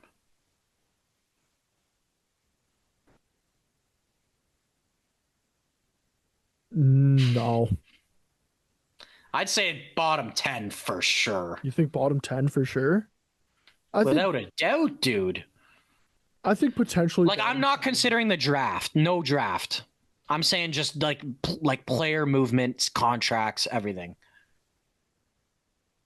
No draft potential. No draft, probably bottom 10. I think. I don't know why you're that surprised that I put a D+ though. Considering I'm even lower than you are on it, right? Like, you're saying you'd say bottom 10. Like, I gave their draft an A-. Like I like the draft, right? Like, I just think there's some other teams that have had pretty bad off seasons. Like okay, but sorry, go ahead. like I'd say Buffalo has had for sure a worse offseason. I'm trying to think off the top of my head right now because I don't Really? have everything open here, but look, I Nashville, don't I know think about they've had a that. pretty rough offseason. Trying to think That's of fair. I don't know if I agree that Buffalo's as bad as Seattle, though. you To don't be quite think so, honest with you. eh? No, I think Kessering's a decent ad. I think losing Paterka kind of sucks, but That's like, true. I think that they could get some better um, production out of their young guys. Sorry, like Benson maybe. Like I think Yuri Yeah, some Cooley of could them, yeah. definitely have a good year. I don't think it was good by any means, but like I don't think it was like I don't know if it's as bad as Seattle's. Yeah, But yeah, Nashville kind of bad. Like yeah, don't get me wrong, I don't think Seattle's had a good offseason, but I mean, I'm just like, for looking at where their team's at, like, they're just in such a weird area where they have all these young guys that are so close to being ready, but aren't ready, and you don't want to. okay, but here's another thing that I wanted to point out. Would you not say it's a mistake more? Like I'm saying they should sell, they should sell, they should sell. Yeah. Considering that no one wants to sell, like would you not think it's smarter for them to just start selling? Here's my thing, though. I'd rather them not sell right now and not rush a guy like Carson Rakoff to the NHL and just absolutely fuck his development, right? Like we've talked about this before on the podcast, Mark. Like Russian guys to the NHL can really fuck their development at times, right? And like I'll take Seattle trading a second and third round pick for Mason Marchment and then maybe seeing what they can get back for him at the deadline. I'll take that over them rushing Berkeley Cat into the NHL, and then It doesn't necessarily mean just because you trade a guy like you it doesn't. I was more just thinking like they could have just went out in the offseason originally and signed a couple guys to like a 1-year deal to be placeholders, or like if they're trading a guy like say like say Schwartz goes like somewhere, like it doesn't mean they can't like get like a depth piece back. Yeah, or get a filler spot back in the trade. Like last year they like because last year when they traded Bjorkstrand, they got Mikey Asimon back, so it was like it's a worse player, but it's still like a placeholder that they didn't really have to like. They called up Yanni Neiman after they traded like Yanni Gord, so like I guess they're more just kind of curious to see what he could do in that sample size. But yeah, like I agree. I don't really think rushing Rakoff or like Jaeger Furcus or like Cat into the NHL is a good idea right now. I just think that they could potentially get worse without like having to like rush their young guys. Like I feel like there are like some options, right? Like, and even like, dude, like to be honest, like there's gonna be guys on waivers at the beginning of the season too, right? Like, yeah, there will be a fair bit of that getting called up, sent down. Overall, though, I think that's gonna wrap up kind of today's episode. We did 4 more teams. We're gonna be recording again. It's Monday right now, so we'll be recording again on Tuesday. We'll be releasing 2 episodes this week just so we can get all these deep dives out here before the start of the NHL season. But for everybody tuning into this episode, thanks for tuning in.